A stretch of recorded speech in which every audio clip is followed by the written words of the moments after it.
Sassy Stuff. I'm Emma, and I'm here with Molly, and we're going to be talking about the SEC Championship game.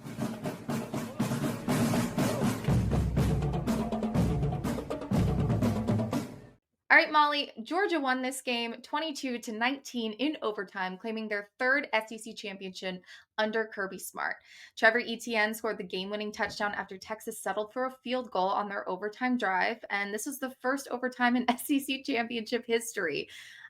How did you feel about this game? Because I honestly don't think, especially in that first half, either one of these teams played to their peak. Um, no. I actually think that this was a pretty dull game for both teams. I mean, we have all been talking about this. The defense for Texas, I was watching, was trying to save every ounce of that game that they could. The offense just once again could not handle the pressure.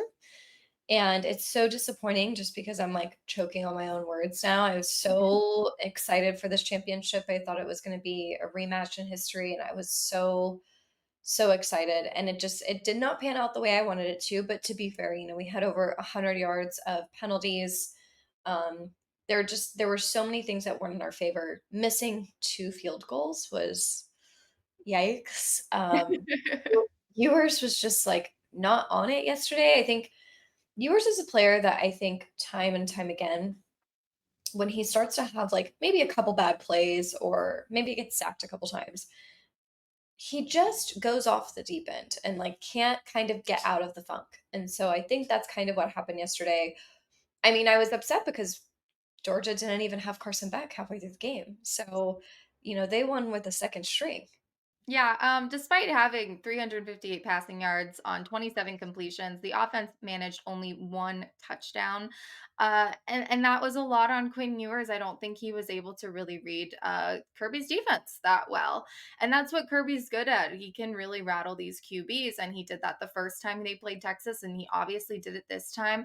I did see a tweet somewhere after Carson Beck left the game, and Stockton really was stepping up for this Georgia team, that they were like, can we all admit that Carson was holding Georgia back and Ewers is holding Texas back? Put Manning in. And I don't know if Manning really would have made a difference in any way. I think Georgia had this offense's number. This just might be a bad matchup for this Texas team, offensively and defensively.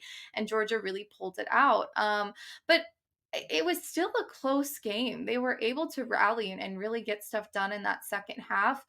If a couple things would have swung their way, then we would be saying something completely different right now, like those field goals. So special teams is really a point where they need to work on some stuff, because that could have ended the game right there, and Texas would be the SEC champion.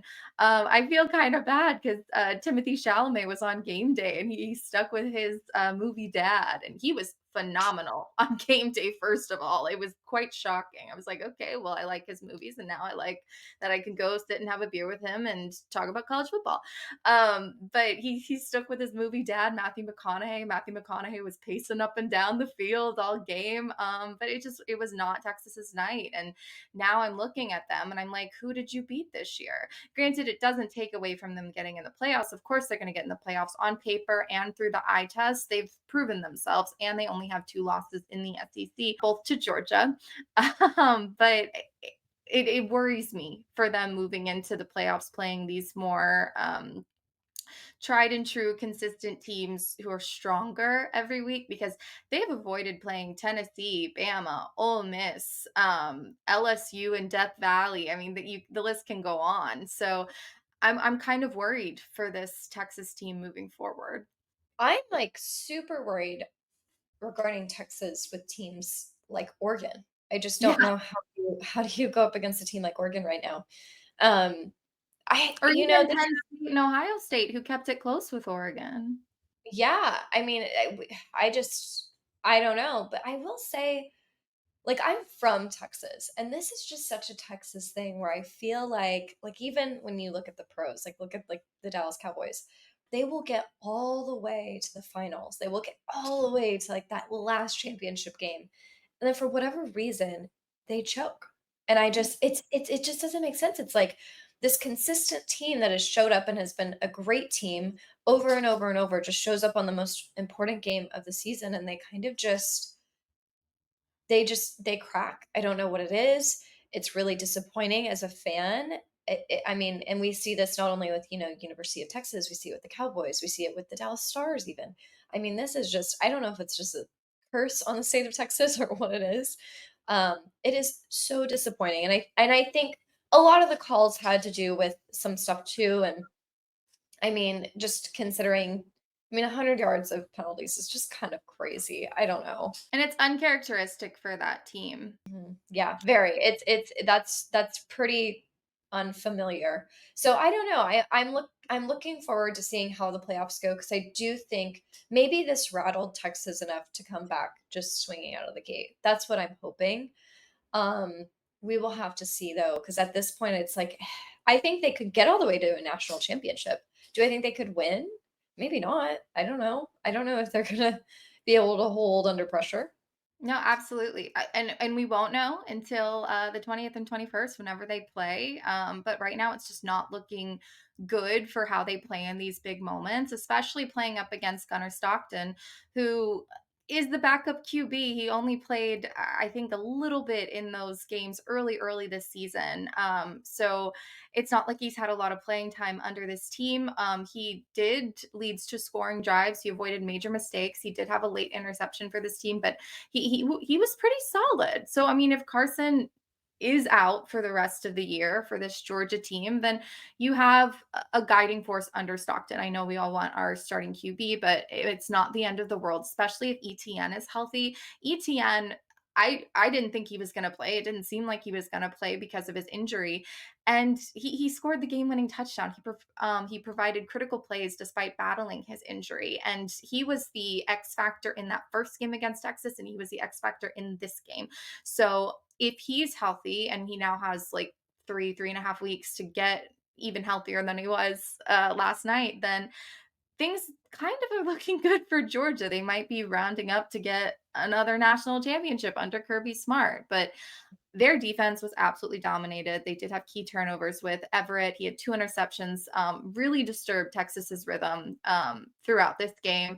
They limited Texas to 4 yards per play and held them to a field goal in overtime. So the defense for Georgia really shone, especially with Carson kind of playing a little lackluster in that first half, getting injured and then bringing in their backup. I thought Georgia's defense was really the guiding force for this team, and which really helped them get to that win. On the Texas side, Makumba, he hit Stockton at that last play in overtime and knocked him out basically on the ground. Helmet flew off in slow motion. You see how painful it was.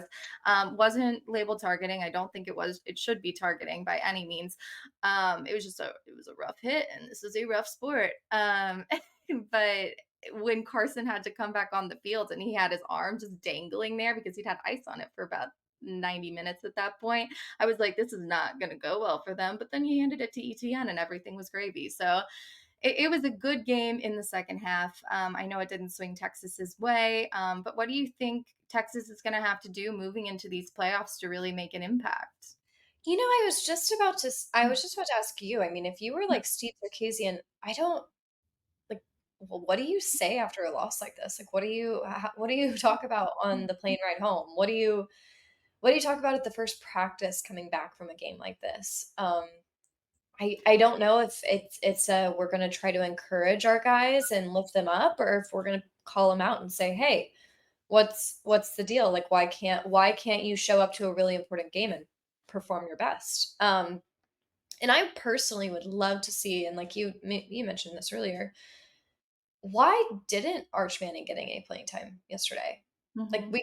we could all see watching the TV that Ewers was having a little bit of a difficult time. And I'm not saying take him out of the game completely. I'm just saying let's let him sit for a couple plays, regroup, get his stuff back together, and come back. I think the last time that Texas lost to Georgia, they had a week after they had their bye week to kind of regroup, get their stuff together, and then they came out just fine.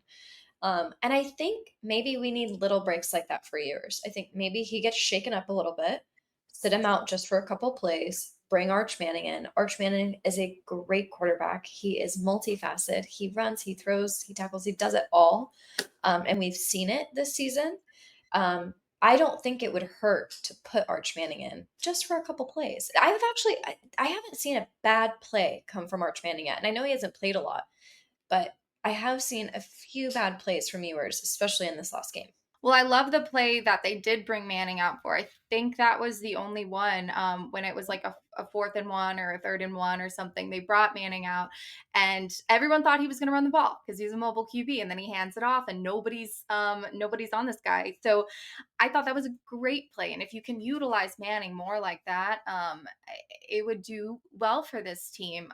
When I was talking to Elsie from Inside Texas, they said that Texas chose their away jerseys because they wanted to feel like that away team. They wanted to feel like going into someone's house and needing to prove a point. And I thought that was really going to be the motivation that Texas needed to really get stuff done. But unfortunately, it didn't happen. Georgia remains top dog in the SEC in Atlanta and Mercedes-Benz Stadium. So I think Georgia has proven that they can win in these big moments, obviously, under Kirby Smart.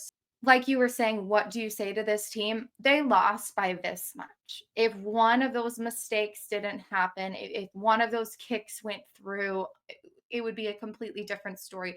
Georgia has just proven that they can win in these gritty ways, that they can pull out in these big moments, and that's a defining factor for this Georgia team. You can see that in the Georgia Tech game. You can see that in even the Kentucky game earlier this year, how close it was, but they still pull out a win, and a win's a win. And even if you win by 1 point, it's a win. And so Georgia is good at those kind of wins. They're good at coming back. They're good at really digging deep and getting something done. So I think they are going to do great in the playoffs. I know they did have two losses to Ole Miss and to Alabama, but again, if something would have swung their way, they might have won those games. I know Ole Miss won by a larger margin. This wasn't their best day, but um, it's really going to be interesting to see how they fare in the playoffs. But then Texas is the team I'm looking at now, and I'm a little worried about because I just don't know what's going to happen with them. We're taping this before we know the playoff schedule, so I don't know who this team is playing and then the teams that Georgia could potentially play. So I think that matchup, whoever they get, is really going to make an impact on how they play. Yeah, I agree. I think we have some really heavy games coming up. We have all the news that's about to come out today about who's playing who and where. So um, I think we're just gonna have to see how the next couple weeks go. Yeah. But Texas, on paper, is a great, great football team. They have the players, they have the status, they have the coaches, they have all the money they could ever want. They could get something done here, but paper doesn't win football games. Players do, and Georgia played harder, especially in that last half and even quarter, with Stockton really leading the way for this team and being a game manager in a way, which was great to see. So Georgia is getting that bye week. Georgia seems like they're going to make a good push to get to that national championship game. And with Texas, we still have a lot of questions. And hopefully, some of those questions are answered on the 20th or 21st, whenever they're playing. But right now, I don't know. I don't know. I kind of want to stop putting stock in this team because every time I pick them in these big moments, it kind of seems to like trickle off. But they're gonna win one of these for sure. It's just when will they win? Will it be this year? Will it be next year? So it's gonna be interesting to see for sure. Yeah, I'm definitely looking forward to seeing how the playoffs go. And like you said, I mean, Texas is a great team. They're very talented. They are stacked. They just have to show up and show it.